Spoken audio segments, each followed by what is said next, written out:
ये है कोयला और ये पानी। अब कोयले को कम करते हैं और पानी को बढ़ाते हैं। ये हुआ ना सही मिक्स। क्योंकि हमने बनाई ज्यादा हाइड्रो पावर जो है ग्रीनर, दुनिया रहती है खूबसूरत।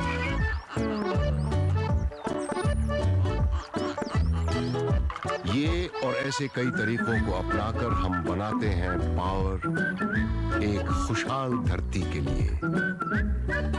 Jayaprakash power ventures limited, the power to do good.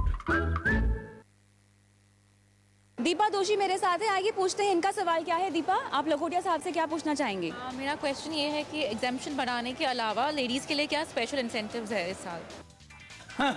इस साल के बजट में लेडीज के लिए कोई भी स्पेशल इंसेंटिव नहीं है, पर हाँ मुझे लगता है इससे परेशानी होगी आपके और हमारे घर में और हमारे लाखों दर्शकों के घर में, क्योंकि जब आज शाम को महिलाएं हमारी पत्नी सुनेगी कि कोई बेनिफिट नहीं हुआ तो वो वित्त मंत्री जी का गुस्सा हमारे पे नहीं निकाल दे, ये डर लग रहा है मुझे तो, क्योंकि किसी भी प्रकार का एक्स्ट्रा कोई बेनिफिट नहीं है। बल्कि हमने ढेर सारे कई दिनों से हम सवाल कर रहे हैं आदरणीय वित्त मंत्री जी से कि महिलाओं को कम से कम कोई राशि या कोई रकम ऐसी दीजिए जो उनको अपने पति से मिले और क्लबिंग प्रोविजंस आयकर की धारा 64 के लागू नहीं हो। पर क्या करें, 50 सालों से चल रहा ये मामला, इस वर्ष भी बजट में कुछ नहीं किया वित्त मंत्री जी में। हम चाहते तो ये थे कि कुछ न कुछ ऐसा प्रावधान आता कि महिलाओं को अपने पति या सास या ससुर के द्वारा कुछ राशि मिले, उसकी इनकम पत्नी की ही मानी जाए और पति के या सास या ससुर के इनकम में नहीं जुड़े। पर कोई प्रावधान ऐसा नहीं आया जो महिलाओं के लिए विशेष तौर से स्पेसिफिक है,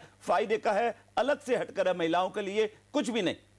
चलिए दीपा जी, तो आप यही कहेंगे कि अफसोस है कि इस बार वित्त मंत्री ने महिलाओं के लिए अपने बजट में कुछ भी खास नहीं रखा। हालांकि शायद बहुत सारे लोगों के लिए कुछ खास नहीं होगा, लेकिन जैसा लखोटिया जी ने कहा, हमारे टैक्स गुरु ने कहा कि महिलाओं को शायद इस बार वो बिल्कुल ही अपने बजट में भूल गए।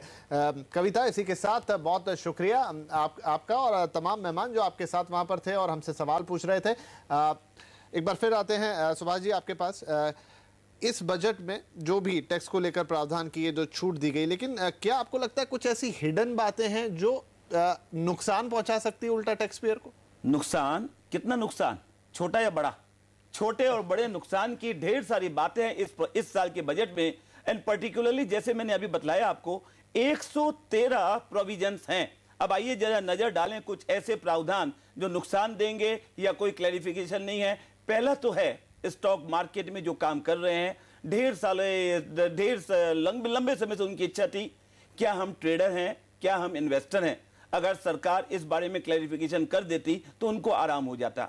कोई बात नहीं किया, जिसकी बात नहीं, पर नए ढेर सारे प्रावधान आ गए। उदाहरण के लिए, अब जब प्रॉपर्टी बेचेंगे हम, तो जिस समय हमने प्रॉपर्टी बेची उस समय टीडीएस काटा जाएगा 1% ऑफ द सेल अमाउंट, और ये 50 लाख रुपए से ज्यादा हो अगर सेल की वैल्यू बड़े शहरों में, छोटे शहरों में 20 लाख से ज्यादा हो सेल की वैल्यू। समस्या प्रैक्टिकल आएगी इस मामले में जब करदाता देखेंगे कि हमारा टैक्स बनता ही नहीं है कॉस्ट इन्फ्लेशन इंडेक्स की वजह से, या हमारा टैक्स नहीं बनता है क्योंकि हमने निवेश करना है सरकारी कैपिटल गेन बॉन्ड में, या हमारा टैक्स नहीं बनता है क्योंकि हमें निवेश करना है नए मकान में, फिर भी जरूरी है टीडीएस काटना। इसी प्रकार एक और प्रावधान है जो समस्या पैदा करेगा, वो है सोना खरीदेंगे, बुलियन आदि खरीदेंगे, 2 लाख रुपए से ज्यादा खरीदेंगे, कैश पेमेंट खरीदेंगे, ऐसे में वापस जिस प्रकार टीडीएस होता है वैसा ही एक प्रावधान है TCS, tax collection at source, वो भी प्रावधान लागू हो जाएगा। और इसी तरह कुछ ऐसे प्रावधान हैं जहां पर करदाताओं को ध्यान रखना पड़ेगा, टैक्स की ऑब्लिगेशंस को कंप्लाई करना पड़ेगा, अन्यथा उनको परेशानी होगी आने वाले समय में। चलिए, तो सुभाष जी ने यहाँ पर जो बातें बताई हैं उनका बिल्कुल ध्यान रखिए, और जैसा वह कह रहे हैं कि अगर आपने इन बारीकियों का ध्यान नहीं रखा, बहुत सारे 113 अमेंडमेंट्स किए गए, तो हो सकता है आपको परेशानी का सामना करना पड़े। सुभाष जी, एक बात जो पूछना चाहेंगे वो ये कि एक प्रावधान किया गया है कि बचत खाते में 10,000 रुपये तक की जो रकम है उसको टैक्स फ्री की, तो ये कितनी बड़ी राहत लगती है आप? ये मुझे काफी बड़ी राहत लगती है, क्योंकि ये समझ लो इनडायरेक्टली कि 10,000 तक की इनकम पे टैक्स नहीं लगा। पर जरा पढ़ना है इसको ध्यान से, अगर हमने बैंक के फिक्स डिपॉजिट में लगा दिया रुपया, 10,000 इनकम आ गई, उस पर तो टैक्स लगेगा। ये केवल सेविंग्स बैंक अकाउंट या पोस्ट ऑफिस अकाउंट और या कोऑपरेटिव बैंक में अकाउंट, उसके अंदर आना चाहिए 10,000 रुपए तक, तब तक तो छूट है। उससे ज्यादा होता है तो टैक्स भी लगेगा, और FDR का ब्याज है तो भी टैक्स लगेगा। चलिए, तो ध्यान रखिए बिल्कुल कि पैसा है कहां पर। इसके अलावा लखोटिया जी 5,000 रुपए के मेडिकल चेकअप को भी अब उसको टैक्स से छूट दे दी गई है, तो ये भी क्या एक राहत देने की कोशिश है? खुश आप हो रहे हैं, इसलिए हो रहे हैं कि भाई अब चलो मेडिकल का मैं जो चेकअप कराऊंगा उसका खर्चा मिल जाएगा अलग से, 5,000 रुपये कुछ तो बचत होगी ना। ऐसे खुश होने की कोई जरूरत नहीं है। सरकार के अगर हम इस बजट के पढ़े अच्छे से, आयकर की धारा 80D में बदलाव प्रस्तुत किया गया है, जिसके तहत केवल यह बोला गया है कि अगर आप मेडिकल चेकअप कराएंगे तो वो ओवरऑल लिमिट की जो 15,000 की लिमिट है उसमें इंक्लूड होगा, न कि एक्स्ट्रा बेनिफिट मिलेगा। इसलिए दोस्तों ध्यान रखना, आपने मेडिक्लेम पॉलिसी ली या मेडिकल का चेकअप करवाया, कुल मिलाकर छूट मिलेगी वही 15,000, या सीनियर सिटीजन के लिए 20,000, 5,000 रुपए एक्स्ट्रा छूट नहीं है। पर मेरी बात का विश्वास शायद नहीं हो रहा है, तो ऐसे में क्या करें? आप वेबसाइट पे देख के गवर्नमेंट के द्वारा जो explanatory memorandum to the finance bill है उसको अध्ययन करें, तो बात स्पष्ट हो जाएगी कि ये आइटम उसके अंदर इंक्लूड है, अलग से छूट नहीं मिलने वाली। चलिए, तो यहाँ पर भी एक बार फिर निराशा, अलग से छूट नहीं मिलने वाली। लेकिन वक्त हो गया ब्रेक का, लेकिन जाते जाते जल्दी से आप इस बजट के लिए वित्त मंत्री जी को कितने मार्क्स देंगे 10 में से? ऐसा नंबर देने के लिए ग्रेस मार्क और राउंड ऑफ करा के भी 10 में से 4 देंगे जी।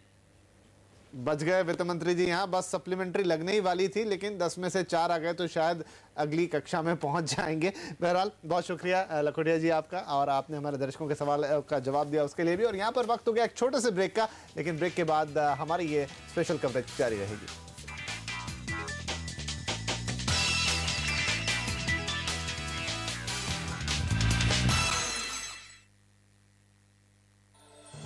Presented by Aditya Birla Group, taking India to the world. Co-presented by Bhartiya State Bank, हर भारतीय का bank, in association with Binani Cement, सदियों के लिए. Indigo, welcome.